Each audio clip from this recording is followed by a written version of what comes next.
சுற்றி சூழல் விழிப்புணர்வு செய்திகள்.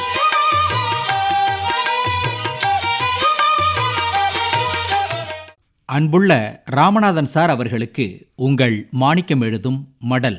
நலம் நலமறிய ஆவல். ஒரு 5-6 வருஷத்துக்கு முன்னால கொரோனா பாதிப்பு ஏற்பட்டப்போ நம்ம நாடு மட்டுமல்ல, உலகமே ஸ்தம்பிச்சு நின்னுது. ரொம்ப சிரமப்பட்டோம். எல்லா வகையிலும் எல்லோருக்கும் இழப்பு. தொழிலகங்கள் இயங்க சிரமம், வாகன ஓட்டங்கள்லையும் நிறைய கட்டுப்பாடு. இதனால பொருளாதார சீர்கேடுன்னு சிரமங்களின் பட்டியலை அடுக்கிக்கிட்டே போகலாம். தற்சார்போட இருந்த நாமெல்லாம் அன்னைக்கு தடுமாறணும். அன்றாடம் செய்யக்கூடிய பணிகளை கூட அன்னைக்கு செய்ய முடியாத நிலை. பணப்புழக்கம் இல்லாம வியாபாரம்லாம் முறையா நடைபெற முடியாத நிலை. அரசாங்கமும் ஏதாவது செய்து மக்களின் சிரமங்களை போக்க முடியுமான்னு புது புது திட்டங்களை அப்போ அறிவித்தது. ஆனாலும் இயல்பு வாழ்க்கை வாழ முடியலங்கிறத ராமநாதன் சார் ஒத்துக்குவீங்க.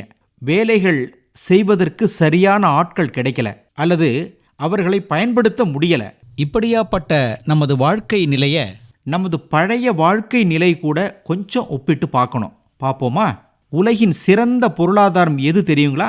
ஒரு பனை ஓலை குடிசை, அதுக்குள்ள 4-5 சட்டிப்பானை, வெளிய விசாலமான இடம், அங்க ஒரு விசுவாசமான நாய், பால் கறக்கும் 2 பசுமாடு, ஏர் ஓட்ட 2 உழவு மாடு, அதுக்கு ஓர் ஏர் கலப்பை, அப்புறம் விவசாய வேலைகள் செய்ய உதவும் 2 மண்வெட்டி, 2 கடப்பாரை, 4 களவெட்டு, பசுமாடு காளை மாட்டோட 10 ஆடு, ஒரு சேவல், 5 பெட்டக்கோழி, அதோட கோழி குஞ்சுகள்.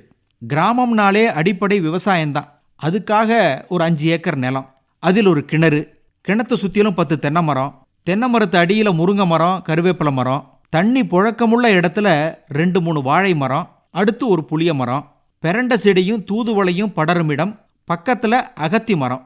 விளை நிலங்களின் வரப்பு ஓரத்தில் தானாவே வளரும் ஏராளமான கீரை செடிகள். மண் சட்டி, பாத்திரம், பண்டம் கழுவும் இடத்துல 4-5 மிளகாய் செடி, தப்பி முளைத்த தக்காளி செடி, கத்தரி, சுண்டை செடிகள். அப்புறம் இருக்கும் விளை நிலங்களில் விளையும் அல்லது விளைவிக்கப்படும் கம்பு, சோளம், கேழ்வரகு. இவற்றை வருடத்துக்கு ஒரு முறை மானாவாரியா மழையை நம்பி விதைத்து விளைவித்து அறுத்து தானிய குதிருக்குள் சேமிக்கப்படுகிறது.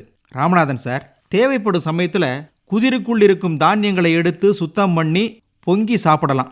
நிலத்தை சுற்றி இருக்கும் வரப்போரங்களில் விளையிற கீரை, காய்கறிகளை சமைச்சு தொட்டுக்கலாம். பத்தாத்துக்கு பசுவின் பால், அதிலிருந்து கிடைக்கும் தயிர், மோர், வெண்ணெய், நெய். அப்புறம் தென்னை இருக்கு. ஆடு, கோழிகளிலிருந்து கிடைக்கிற மாமிசம், மற்ற பொருட்கள். நம்மகிட்ட இருக்கும் பொருட்களை மற்றவர்களுக்கு கொடுத்து அவர்களிடம் இருக்கும் பொருட்களை நாம வாங்கி வந்து பயன்படுத்தும் பண்ட மாற்று முறை. இப்படி யாரையும் எதிர்பார்க்காமல் உலகின் மிக அழகிய வாழ்வை 100 ஆண்டுகள் ஒரு பேரரசனை போல நலமோடு அமைதியாய் வாழ்ந்து அனுபவிப்பதுதான் தற்சார்பு பொருளாதாரம். அந்த காலத்தில் நடந்தது தானே இது, ஒன்றும் புதுசு இல்லையே. இப்போ எங்க போச்சு, என்ன ஆச்சு? கேள்வி கேட்பது உங்கள் மடல் மாணிக்கம்.